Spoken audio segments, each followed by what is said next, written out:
ತಮ್ಮನೇಲಿ ನೋಡಿ ನಿಮ್ಗೆ ಗೊತ್ತಾಗಿರುತ್ತೆ ಏನು ಅಂತ. ನನ್ನ ಹೆಂಡ್ತಿದ್ದು ಡೆಲಿವರಿ ಆಗ್ತಿರೋದು ಹಾಸ್ಪಿಟ್ಲಲ್ಲಿ ಅಂತ, ಮತ್ತು ಡೇಟ್ ಯಾವಾಗಿತ್ತು, ಏನು ಸಮಾಚಾರ ಅಂತ ಫುಲ್ ವಿಡಿಯೋ ನೋಡಿ ಗೊತ್ತಾಗುತ್ತೆ. ಡೆಲಿವರಿ ಡೇಟ್ ಬಂದು 13-14 ಈ ಡೇಟಲ್ಲಿತ್ತು. ಅಷ್ಟೊತ್ತಿಗೆ ಮಗು ಆಲ್ರೆಡಿ ಬೆಳವಣಿಗೆ ಆಗಿದೆ. ನಾವು ತೋರಿಸ್ತಾ ಇದ್ದಿದ್ದು ನಮ್ಮ ಹುಣಸೂರು ತಾಲೂಕಿನ ಅನಗೋಡು ಜೋಗೇಂದ್ರನಾಥ್ ಸರ್ಗೆ ತೋರಿಸ್ತಾಯಿದ್ದು.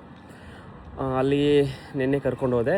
ಅವ್ರು ಹೇಳಿದ್ರು, ಸರ್ ಶಿವಕುಮಾರ್, ಇವತ್ತು ಮಗು ಡೆಲಿವರಿ ಆಗಬೇಕಾಗಿತ್ತು, ಆಲ್ರೆಡಿ ಬೆಳವಣಿಗೆ ಎಲ್ಲ ಆಗಿದೆ, ಇನ್ನೂ ಮಗು ತಿರುಗಿಲ್ಲ, ನೀವು ಮೈಸೂರಿಗೆ ಹೋಗ್ಬಿಡಿ ಅಂತ ಅವರು ಒಳ್ಳೆ ಹಾಸ್ಪಿಟಲನ್ನೇ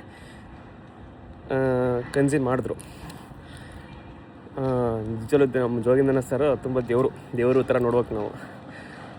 ಯಾವ ಹಾಸ್ಪಿಟ್ಲಿಗೆ ಹೇಳಿದ್ರು, ಎಲ್ಲಿಗೆ ಹೇಳಿದ್ರು ಅಂತ ಕೊನೆ ತನಕ ನೋಡಿ ಫುಲ್ ಡೀಟೇಲ್ಸಾಗಿ ಹೇಳ್ತೀನಿ. ನಮ್ಮ ಜೋಗೇಂದ್ರನಾಥ್ ಸರ್ ಹೇಳಿದ್ರು, ನಾಳೆ 9 ಗಂಟೆ ಹೊತ್ತಿಗೆ ಹಾಸ್ಪಿಟ್ಲಿಗೆ ಹೋಗ್ಬಿಡಪ್ಪ ಕರ್ಕೊಂಡು ಅಂತ ಹೇಳಿದ್ರು.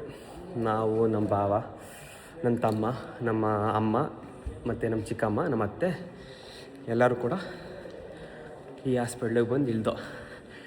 ಈ ಹಾಸ್ಪಿಟ್ಲು ಬಂದು ಮೈಸೂರಿನ ಒಂದು ಗೌರ್ಮೆಂಟ್ ಹಾಸ್ಪಿಟ್ಲು, ಅದ್ಭುತವಾದ ಹಾಸ್ಪಿಟ್ಲು. ನಿಜವೂ ಅಷ್ಟೇ ಸೆಕ್ಯೂರಿಟಿ ಇದೆ, ನೀಟ್ನೆಸ್ ಆಗಿದೆ, ಸಖತ್ತಾಗಿದೆ. ನಮಗಂತೂ ತುಂಬ ಇಷ್ಟ ಆಯಿತು. ಕೊನೆವರೆಗೂ ಹೇಳಿ ಹಾಸ್ಪಿಟ್ಲ್ ಯಾವುದು, ಎಲ್ಲಿಗೆ ಬಂದೀವಿ, ಡಾಕ್ಟ್ರ್ ಏನಂದರು ಎಲ್ಲ ಹೇಳ್ತೀನಿ. ಏನಪ್ಪ ಪ್ರಾಬ್ಲಮ್ ಅಂದರೆ, ಹಾಸ್ಪಿಟ್ಲಿಗೆ ಬಂದ ತಕ್ಷಣ ನಾವು ನಮ್ಮ ಜೋಗೇಂದ್ರನಾಥ್ ಸರ್ಗೆ ಯಾರಿಗೆ ಹೇಳಿದ್ರು ಡಾಕ್ಟ್ರು, ಅವ್ರ ಹತ್ರ ಹೋದೋ. ಆ ಡಾಕ್ಟ್ರ್ ಹೇಳಿದ್ರು, ಅವ್ರು ಚೆಕಪ್ ಮಾಡಿಬಿಟ್ಟು, ನೋಡಪ್ಪ ಮಗು ಇನ್ನೂ ಕೂಡ ತಿರುಗಿಲ್ಲ, ಅಂದರೆ ಅವ್ರಿಗೂ ಇನ್ನೂ ಹೊಟ್ಟೆ ನೋವು ಬಂದಿಲ್ಲ, ಡೇಟ್ ಆಲ್ರೆಡಿ ಆಗಿದೆ, ನಾಳೆ ತನಕ ಕಾಯ್ಬೋದು ಆರಾಮ್ಸೆ, ಅಲ್ಲಿ ತನಕ ಏನು ಮಾಡಬೇಕು ಅದನ್ನು ನಾವು ಮಾಡ್ತೀವಿ ಅಂದ್ಬಿಟ್ಟು ಟ್ಯಾಬ್ಲೆಟ್ಗೆಲ್ಲ ಕೊಟ್ಟು ಅಡ್ಮಿಟ್ ಮಾಡ್ಕೊಂಡಿದ್ದಾರೆ. ಸದ್ಯಕ್ಕೆ ನಾಳೆ ತನಕ ಡೆಲಿವರಿ ಆಗೋ ತನಕ ಕಾಯಬೇಕು. ನಾಳೆ ಏನಾಗುತ್ತೆ ಎಲ್ಲ ಡೀಟೇಲ್ಸ್ ಕೊಡ್ತೀನಿ.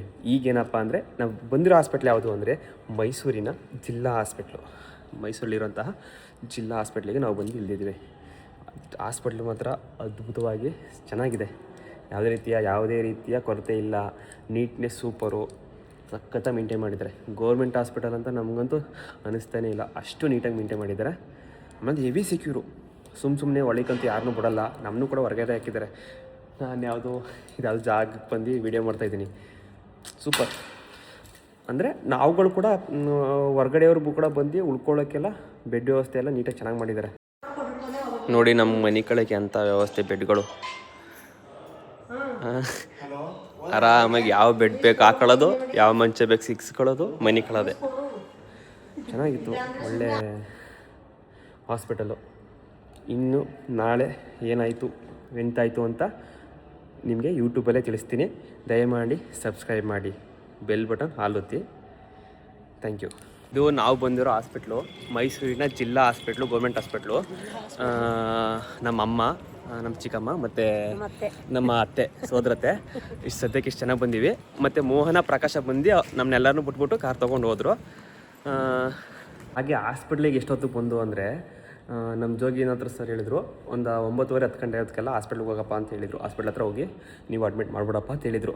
ನಾವು ಕೂಡ ಬೇಗನೆ ಒಂದು 6:30-7 ಗಂಟೆಗೆಲ್ಲ ಎದ್ದು ಅನಗುಡಿಂದ ಮೈಸೂರಿಗೆ ಬರಬೇಕು. ಅಲ್ಲಿಂದ ಮಿನಿಮಮ್ ಒಂದು ನಮಗೂ ಅಲ್ಲಿಂದ ಇಲ್ಲಿ ಬರ್ತೀನಿ ಅಂದರೆ ಅನಗುಡಿಂದ ಮೈಸೂರಿಗೆ ಒಂದು 70 ಕಿಲೋಮೀಟ್ರ್ ಮೇಲಾಗುತ್ತೆ, +70 ಕಿಲೋಮೀಟ್ರ್ ಮೇಲಾಗುತ್ತೆ. ಹಾಗಾಗಿ ಬೇಗನೆ ಹೊಂಟು ನನ್ನ ತಮ್ಮನ ಕಾರ್ ತೊಗೊಂಡು ನಮ್ಮ ಚಿಕ್ಕಪ್ಪ ಬರ್ತೀನಿ ಅಂದರು. ಚಿಕ್ಕಪ್ಪ ಸದ್ಯಕ್ಕೆ ಬರಲಿಲ್ಲ.